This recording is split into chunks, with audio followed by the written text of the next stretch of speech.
recording right now. All right, so I'm going to ask like a really simple questions, all right? So could you please tell me what is your position and what is your specialization? So my position is clinical director of one of the facilities. I'm a physical therapist. I have duties in terms of overseeing personnel as well as direct patient care management. All right. Whoa, sounds legendary. All right, and how long have you been practicing physical therapy? Almost 10 years. 10 years. That's a decade, Almost. no? A lot. Yeah. Okay. You must be experienced. So, in your experience, what are the most, common mistakes patients make during rehabilitation? Just generally not heeding advice, I guess you'd say. Not basically just usually doing too much sometimes. That tends to be the big issue. Yeah. Okay, got it. And how do you onboard patients with weight bearing, and how do you ensure this weight bearing compliance? Currently, you just try to educate them as to what the issue is. Let's say, for example, in the cases specific to weight bearing, just making sure that they understand precautions and the importance of maintaining weight bearing precautions, essentially, and just let's say, for example, if it's like a meniscal repair or some other cartilage type of procedure, let's say, for example, like an OATS, where you hit home with them the importance of the weight-bearing precautions and the progression of the weight bearing when it's appropriate to allow for adequate and proper healing. All right, got it. And do your patients express concern regards to weight bearing, and how often? Generally, yeah, especially with crutches and those types of things. I mean, I would say the general consensus I have from patients is that it's difficult to really kind of get a feel for how much weight you're putting through the leg.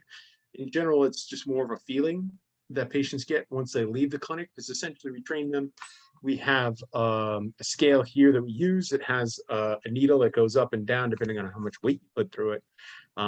But the issue arises that once the patient's foot is off of the scale, there's really no other way to tell how much actual weight they're putting through the foot other than their subjective report saying, yes, that feels right, yes, that doesn't. There's no real objective way to go about it.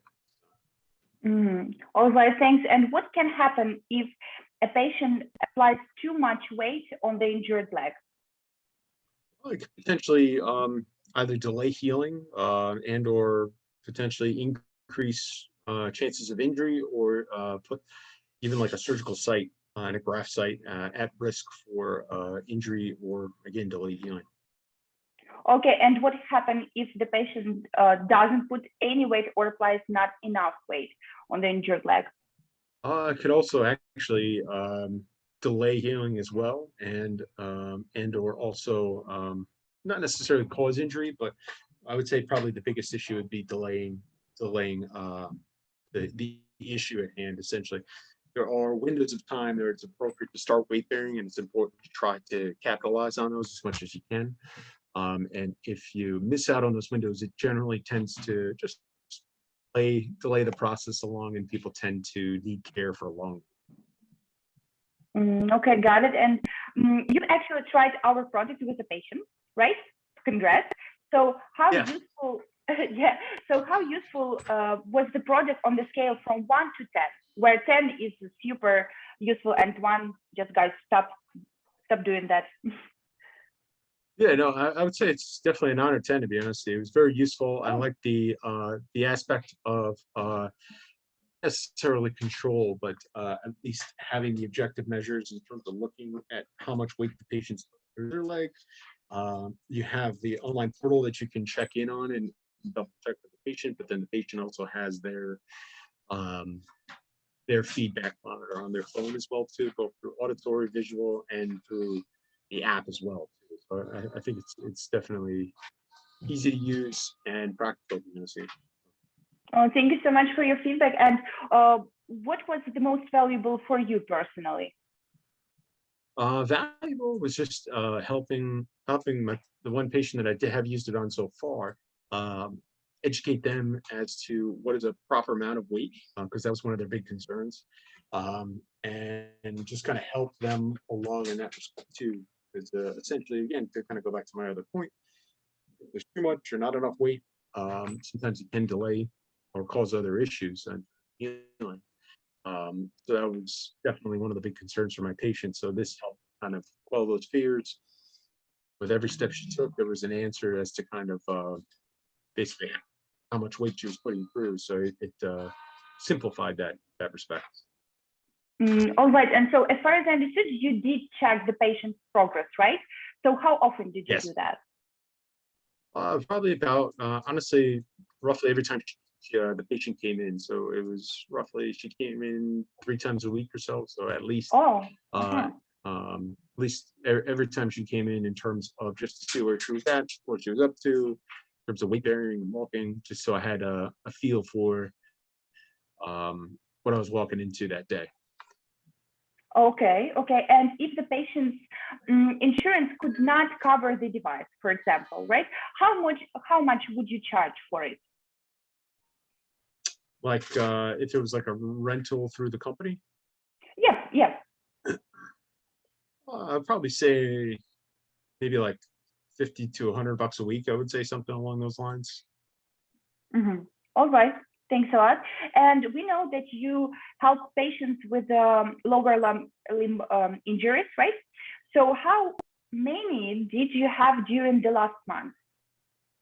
Lower limb injuries, I would say 2, but only one of them requiring a weight-bearing precaution. I see. Got it. At least and me how personally. many? In the clinic, we've had more, but however, not all of them do require the weight-bearing precautions. Some of them do, some of them don't. But me personally, I've only had one patient who was applicable at this time. Got it. And how many devices would you need for annual usage to cover your weight-bearing patient demand? For me personally, or in the clinic here? You can tell about yourself or about the clinic itself. I would say probably between 1 and 2.